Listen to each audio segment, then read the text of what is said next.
ತೋರಿಕೆ ಭಕ್ತಿಗೂ ನಿಜವಾದ ಭಕ್ತಿಗೂ ವ್ಯತ್ಯಾಸ ಏನೆಂಬುದಾಗಿ ಈ ದಿನ ದೇವರು ತಮ್ಮ ಸೇವಕನಾದ ವಿನಯ ಮೂಲಕವಾಗಿ ನಮ್ಗೆ ತೋರಿಸ್ಕೊಟ್ಟಿದ್ದಾರೆ. ತೋರಿಕೆ ಪ್ರೀತಿ ಜನರಿಗೋಸ್ಕರ ಮಾತ್ರ, ಜನರು ಮೆಚ್ತಾರೆ.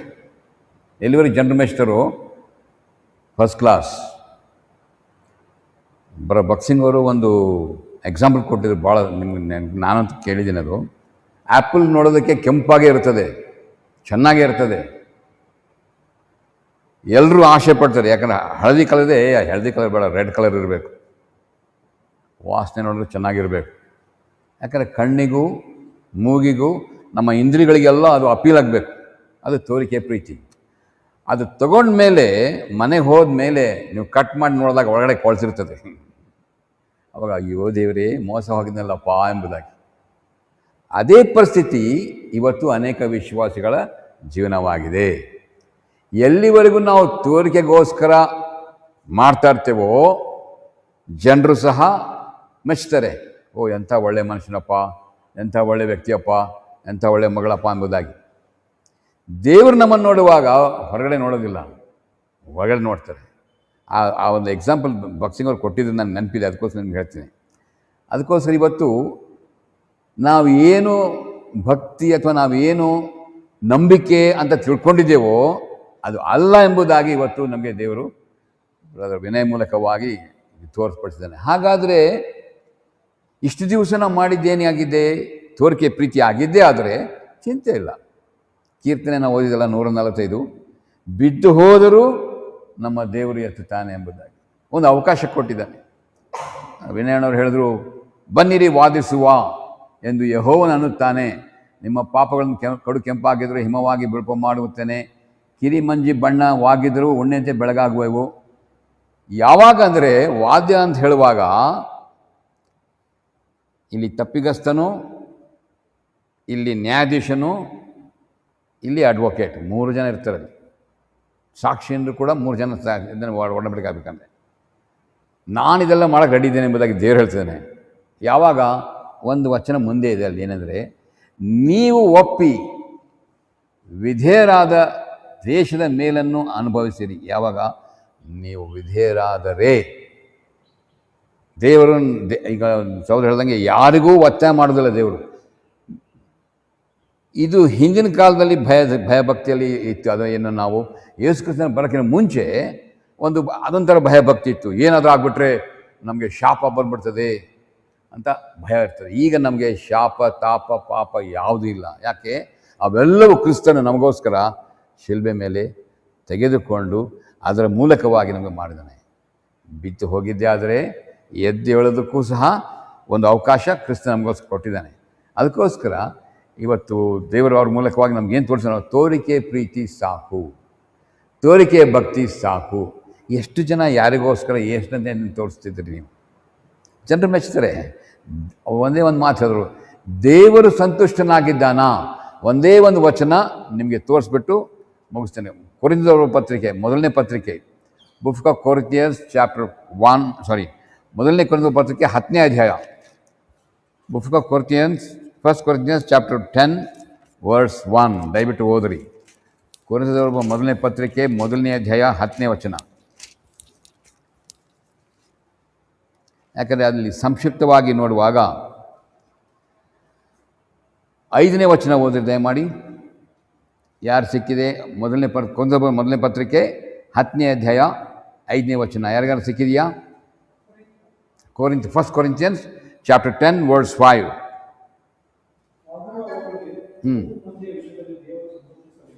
ನೋಡಿ, ಸಾಕು.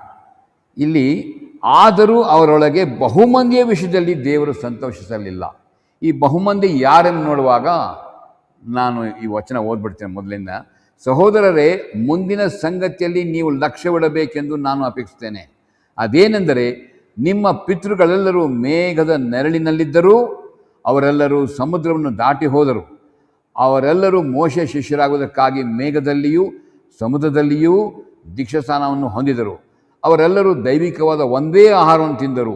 ಅವರೆಲ್ಲರೂ ದೈವಿಕವಾದ ಒಂದೇ ನೀರನ್ನು ಕುಡಿದರು. ಹೇಗೆಂದರೆ ಅವರ ಹಿಂದೆ ಹೋಗುತ್ತಿದ್ದ ದೈವಿಕವಾದ ಬಂಡೆಯೊಳಗಿನಿಂದ ಬಂದ ನೀರನ್ನು ಕುಡಿತಿದ್ದರು. ಯಾರು? ಎಲ್ಲರೂ ಕುಡಿತಿದ್ದರು, ಏನು ಪಕ್ಷಪಾತವಿಲ್ಲ. ಆದರೂ ಆ ಬಂಡೆ ಕ್ರಿಸ್ತನೇ, ಯಾಕಂದರೆ ಎಲ್ಲರಿಗೂ ಒಂದೇ ಸರಿಸಮಾನೆ. ಆದರೂ ಅವರೊಳಗೆ ಬಹುಮಂದಿಯ ವಿಷಯದಲ್ಲಿ ದೇವರು ಸಂತೋಷಿಸಲಿಲ್ಲ. ಇವತ್ತು ಸಹೋದರ ವಿನಯರ ಮೂಲಕವಾಗಿ ದೇವರು ನಮ್ಮೊಟ್ಟಿಗೆ ಸಂತುಷ್ಟನಾಗಿದ್ದಾನಾ? Is God please with our life? ಪ್ರಶ್ನೆ ಇವತ್ತಿದಾವೆ. ಜನರು ಸಂತೋಷವಾಗಿದ್ದಾರೆ, ಒಳ್ಳೆ ಮನುಷ್ಯ ಅಂತ ಸರ್ಟಿಫಿಕೇಟ್ ಕೊಡ್ತಾರೆ, ಒಳ್ಳೆ ಜನ ಅಂತ ಸಂತೋಷ ಕೊಡ್ತಾರೆ. ಪ್ರಶ್ನೆ ಅದು ಬೇಕಾಗಿಲ್ಲ. ಯಾಕಂದ್ರೆ ಕೊನೆಗೆ ಬರ್ತದೆ, ಏನು ಬರ್ತದೆ ನಾವು ಹೋಗುವಾಗ, ದೇವರು ನನ್ನ ಬಗ್ಗೆ ಸಂತುಷ್ಟನಾಗಿದ್ದಾನಾ ಇಲ್ವಾ ಎಂಬುದಾಗಿ. ಹಾಗಾಗಿ ಈ ದಿನ ದೇವರು ಸ್ಪಷ್ಟವಾಗಿ ಮಾತನಾಡಿದ್ದಾನೆ ಅಂದರೆ, ಅವರೊಳಗೆ ಬಹುಮಂದಿ ವಿಷಯದಲ್ಲಿ ದೇವರು ಸಂತೋಷಿಸಲಿಲ್ಲ. ಇದು ನಮಗೆ ನಿದರ್ಶನಕ್ಕೋಸ್ಕರ ಕೊಟ್ಟಿದ್ದಾರೆ. ಈಗ ನಾವು ಪಾಸ್ಟ್ ಹೇಳ್ದಂಗೆ ಕೃಪೆ ಕಾಲ, ಕೃಪೆಯನ್ನು ನಿರರ್ಥಕ ಮಾಡಬೇಡಿರಿ ಎಂಬುದಾಗಿ ಪೌಲನು ಸ್ಪಷ್ಟವಾಗಿ ಹೇಳ್ತಾನೆ. ಕೃಪೆ ಕಾಲ ಇದೆ, ಹಾಗಂತ ಕೃಪೆಯನ್ನು ನಿರರ್ಥಕ ಮಾಡಬೇಡಿರಿ. ಇವತ್ತೇ ನೀವು ತೀರ್ಮಾನ ಮಾಡಿರಿ. ಈಗ ಸಹೋದರ ಹೇಳಿದ್ರಲ್ಲ, ಮೊದಲನೇ ಸ್ಟೇಜು ಅನ್ವೇಷಣೆ, ಎರಡನೇ ಸ್ಟೇಜು ರಕ್ಷಣೆ, ಮೂರನೇ ಸ್ಟೇಜು ತಟಸ್ಥತನ ಎಂಬುದಾಗಿ ಪ್ರತಿಯೊಬ್ಬ ವಿಶ್ವಾಸ ಜೀವನದಲ್ಲಿ ಹೀಗೆ ಆಗ್ತದೆ. ನಮ್ಮ ಕರ್ತನ ಹೇಳಿದ್ದೇನೆಂದರೆ, ಜೀವಜಲ ಕೊಡ್ತೇನೆ ಅಂತ ಹೇಳಿ ಆ ಜೀವಜಲ ತೊಗೊಂಬಿಟ್ಟು ಒಂದು ಟ್ಯಾಂಕಲ್ಲಿ ತೆಗೆದ್ಬಿಟ್ರೆ ಅದು ಜೀವಜಲ ಆಗೋದಿಲ್ಲ. ಆ ಜೀವಜಲ ಮೋರಿಗೆ ಹೋಗ್ತದೆ. ಆ ಜೀವಜಲ ನಮಗೆ ಮುಂದೆ ಬರ್ತಾ ಇರಬೇಕಂದ್ರೆ ನಾವು ಹಂಚ್ಕೊಂಡಂಗೆ ನಮಗೆ ಜೀವಜಲ ಮುಂದೆ ಬರ್ತದೆ. ಅದೇ ರೀತಿ ಪ್ರಿಯರೇ, ನಾವು ಇವತ್ತು ಪರೀಕ್ಷಿಸಿಕೊಂಡು ನಮ್ಮ ಪರಿಸ್ಥಿತಿ ಹೇಗೆ ತಿಳ್ಕೊಂಡು ನಾವು ಯಾರಿಗೆ ಹೇಳಬೇಕಾಗಿದೆ? ಸಹೋದರ ಹೇಳಿದ್ರಲ್ಲ, ನಾನು ಮತ್ತು ನನ್ನ ದೇವರು, ಇಲ್ಲಿವರೆಗೂ ನನ್ನ ಪರಿಸ್ಥಿತಿ ಹೀಗಿತ್ತಾ? ಚಿಂತೆ ಇಲ್ಲ, ನಮಗೆ ನಿರೀಕ್ಷೆ ಉಂಟು. ನಿರೀಕ್ಷೆ ಇಲ್ಲದವರಲ್ಲ ನಾವಲ್ಲ. ಪ್ರತಿಯೊಬ್ಬ ವಿಶ್ವಾಸಿಗಳಿಗೆ ನಿರೀಕ್ಷೆಯನ್ನು ಎಲ್ಲಿಂದ? ಕರ್ತನಿಂದಲೇ. ಯಾಕಂದ್ರೆ ದೇವರ ವಾಕ್ಯ ನಮ್ಮ ತಿದ್ದುಪಡಿಗೆ, ನಮ್ಮ ಶಿಕ್ಷಣಕ್ಕೆ ಮತ್ತು ನಮ್ಮ ಉಪದೇಶಕ್ಕೆ ಎಂಬುದಾಗಿ ಪೌಲನು ಕಡೆಗೆ ಹೇಳಿದ ನಂತರ ಅದರ ಅನುಸಾರವಾಗಿ ಇವತ್ತು ದೇವರು ನಮಗೆ ಮಾತಾಡಿದ್ದಾನೆ. ಅದಕ್ಕೋಸ್ಕರ ಸ್ತೋತ್ರಿಸ್ತೇವೆ. ಮತ್ತು ದೇವರು ಅವರನ್ನು ಅವ್ರ ಕುಟುಂಬವನ್ನು ಆಶೀರ್ವದಿಸಲಿ. ಯಾವ ಕುಟುಂಬ ಬಂದಿಲ್ಲ ಆ ಕುಟುಂಬಕ್ಕೋಸ್ಕರ ನಾವು ಪ್ರಾರ್ಥನೆ ಮಾಡುವ. ಮತ್ತು ಅವ್ರು ಹೇಳ್ದಂಗೆ ನಾವು ಭಾನುವಾರ ಕ್ರೈಸ್ತರಾಗಬಾರದು, ಭಾನುವಾರ ವಿಶ್ವಾಸಿಗಳಾಗಬಾರದು. ನಾವು ಸೋಮವಾರದಿಂದ ಶನಿವಾರವರೆಗೂ ಸಹ ಇರಬೇಕೆಂಬುದಾಗಿ. Okay, we are thankful to Vinay and his family for coming and sharing this. ಈ ಒಂದು ವಾಕ್ಯ ನಮ್ಮ ಜೊತೆಗೆ ಹಂಚಿಕೊಂಡಕ್ಕೋಸ್ಕರ ನಾವು ಸಭೆಯಾಗಿ ನಿಮ್ಮನ್ನು ಕೃತಜ್ಞತರಾಗಿದೆ ಎಂಬುದಾಗಿ ಕೃತಜ್ಞತರಾಗಿದ್ದೇವೆ. ಪ್ರಾರ್ಥನೆ ಮಾಡೋಣ. ತಂದೆಯಾದ ದೇವರೇ, ಈ ಸಮಯಕ್ಕೋಸ್ಕರ ನಾವು ಸಲ್ಲಿಸ್ತೇವೆ. ನಿನ್ನ ಸೇವಕನ ಮೂಲಕವಾಗಿ ನಿರ್ದಿಷ್ಟ ರೀತಿಯಲ್ಲಿ ಸ್ಪಷ್ಟವಾಗಿ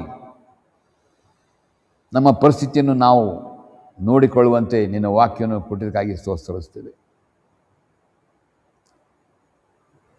ನಾವು ಸಹ ನಮ್ಮ ಜೀವನದಲ್ಲಿ ಅನ್ವೇಷಣೆಗೋಸ್ಕರ ಹುಡುಕಿಕೊಂಡು ಹೋಗಾಗ ನೀನು ನಮ್ಮನ್ನು ಸಂಧಿಸಿ ನೀನು ನಮ್ಮನ್ನು ಆರಿಸ್ಕೊಂಡಕ್ಕಾಗಿ ನಿನಗೆ ಸ್ತೋತ್ರಿಸ್ತೇವೆ. ನಮ್ಮ ಜೀವನದಲ್ಲಿ ಕರ್ತನೇ, ಈ ದಿನದಿಂದ ನೀನು ನಮ್ಮ ಕರ್ತನ ಒಡೆನಾಗಿರು ಎಂಬುದಾಗಿ ನಾವು ಒಪ್ಪಿಸಿಕೊಟ್ಟಾಗ ಆ ದಿನ ಅನ್ವೇಷಣೆ ಮುಗಿದೋಯಿತು. ನಿನ್ನ ವಾಕ್ಯದ ಅನುಸಾರವಾಗಿ ಯಾರ್ಯಾರು ಆತನ ನಂಬಿದರೋ ಅವರಿಗೆ ದೇವರ ಮಕ್ಕಳಾಗುವ ಅಧಿಕಾರ ಕೊಡ್ತೇನೆ ಎಂಬುದಾಗಿ ಹೇಳಿದ್ದಿ. ಅದರ ಅನುಸಾರವಾಗಿ ಈಗ ನಾವು ದೇವರ ಮಕ್ಕಳಾಗಿದ್ದೇವೆ. ಸ್ತೋತ್ರ ಸ್ವಾಮಿ, ನಿನ್ನ ವಾಕ್ಯದ ಅನುಸಾರವಾಗಿ.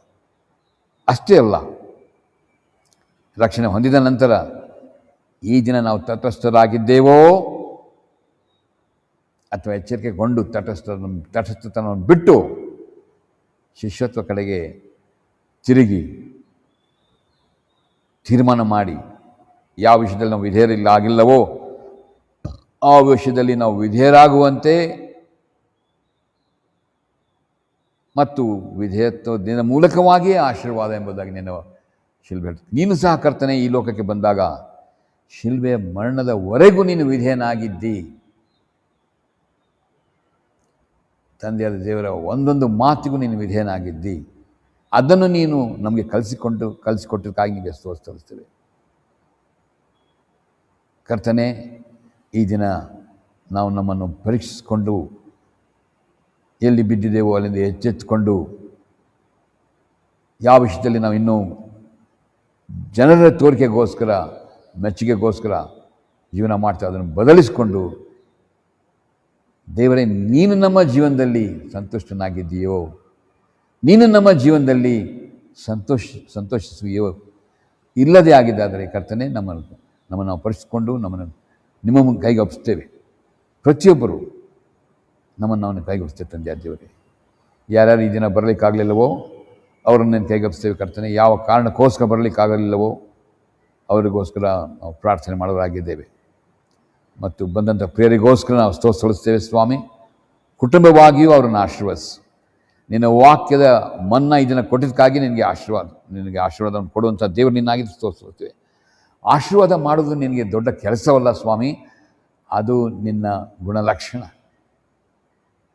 ಮನ್ನಾ ನೇಮಿತ ಸಮಯದಲ್ಲಿ ಎಲ್ಲರಿಗೂ ಒಂದೇ ನೀರು, ಒಂದೇ ಊಟ ಮತ್ತು ಒಂದೇ ಬಂಡೆ ಮತ್ತು ಒಂದೇ ದೀಕ್ಷಾ ಸ್ನಾನ ಎಂಬುದಾಗಿ ಆಗಿದ್ದಾಗ್ಯೂ ಸಹ ಅನೇಕರ ವಿಷಯದಲ್ಲಿ ದೇವರು ಸಂತೋಷಿಸಲಿಲ್ಲ ಎಂಬುವಂಥ ಎಚ್ಚರಿಕೆ ಮಾತನ್ನು ಕೊಟ್ಟಿದ್ದಕ್ಕಾಗಿ ಸ್ತೋತ್ರಿಸ್ತೇವೆ. ಕರುಣಿಸು ಮತ್ತು ನಮ್ಮನ್ನು ನಾವು ಕೈಗೊಳಿಸ್ತೇವೆ. ಸಭೆಯಾಗಿಯೂ, ಕುಟುಂಬವಾಗಿಯೂ, ವೈಯಕ್ತಿಕ ವಿಶ್ವಾಸಗಳಾಗಿಯೂ ನಿನ್ನ ಕೈಗೊಳಿಸ್ತೇವೆ ಸ್ವಾಮಿ. ತಿದ್ದುಪಡಿ ಮಾಡೋದಕ್ಕೆ ನಮ್ಮನ್ನು ನಾವು ಒಪ್ಪಿಸಿಕೊಡ್ತಾರಾಗಿದ್ದೇವೆ ಕರ್ತನೆ. ನಮ್ಮನ್ನು ಶೋಧಿಸು, ನೋಡು. ಇನ್ನು ಕೇಡಿನ ಮಾರ್ಗದಲ್ಲಿ ನಾವು ಇರುವುದೇ ಆದರೆ ನಮ್ಮನ್ನು ಬಿಡಿಸು ಎಂಬುದಾಗಿ ಕೀರ್ತನೆಗಾರನ ಹೇಳುವಂತೆ ಈ ದಿನ ನಾವು ನಿನ್ನ ಹತ್ರ ಬಂದು ಕರ್ತನಾದ ಯೇಸು ಕ್ರಿಸ್ತನ ಹತ್ತಿರ ಬಂದು ಕ್ಷಮೆ ಕೇಳುವವರಿಗೆ ಆತನು ಸಕಲ ಪಾಪಗಳನ್ನು ನಿವಾರಿಸಿ ಶುದ್ಧೀಕರಣ ಮಾಡುತ್ತಾನೆ ಎಂಬುದಾಗಿ ಯೋಹಾನ ಬರೆದ ಪತ್ರಿಕೆಯಲ್ಲಿ ಹೇಳಿದಂಥ ಅನುಸಾರವಾಗಿ ನಮ್ಮನ್ನು ನಾವು ಕೈಗೊಪ್ಪಿಸಲಾಗಿದ್ದೇವೆ. ನೀನು ನಮ್ಮನ್ನು ಕೈ ಬಿಟ್ಟಿಲ್ಲ, ನೀನು ನಮ್ಮನ್ನು ಕೈ ಬಿಡುವುದೂ ಇಲ್ಲ. ನಮ್ಮ ಪರಿಸ್ಥಿತಿಯನ್ನು ತಿಳಿದುಕೊಂಡು ನಿನ್ನ ಆತ್ಮನ ಮೂಲಕವಾಗಿ ಸಹಾಯ ಮಾಡುತ್ತಾ, ಎಚ್ಚರಿಕೆ ಮಾಡುತ್ತಾ ಮತ್ತೊಂದಾವರ್ತಿ ನಾವು ಎದ್ದು ನಿನ್ನ ಶಾಂತಿ, ಸಮಾಧಾನ, ನಿನ್ನ ಸಂಬಂಧಗಳಿಗೆ ಮುಂದೆ ಹೋಗಂತೆ ಪ್ರತಿಯೊಬ್ಬರನ್ನು ನಡೆಸು, ಆಶೀರ್ವದಿಸು, ಹರಸು ಎಂಬುದಾಗಿ ಈ ಪ್ರಾರ್ಥನೆಯನ್ನು ಸ್ತುತಿ ಸ್ತೋತ್ರಗಳೊಡನೆ ನಮ್ಮ ಕರ್ತನಾದ ಯೇಸು ಕ್ರಿಸ್ತನಲ್ಲಿ ಅರ್ಪಿಸಕ್ಕೆ ತಂದೆಯ ದೇವರೇ, ಆಮೆನ್. ನಮ್ಮ ತಂದೆಯಾದ ದೇವರ ಪ್ರೀತಿಯು, ಆತನ ಮಗನು ನಮ್ಮ ರಕ್ಷಕನಾದಂಥ ಯೇಸು ಕ್ರಿಸ್ತನ ಕೃಪೆಯು ಮತ್ತು ದೇವರಾತ್ಮನ ಅನಂತೆಯು ಇಂದಿಗೂ ಎಂದಿಗೂ ಎಲ್ಲರೊಂದಿಗೂ ಇರಲಿ. ಆಮೆನ್.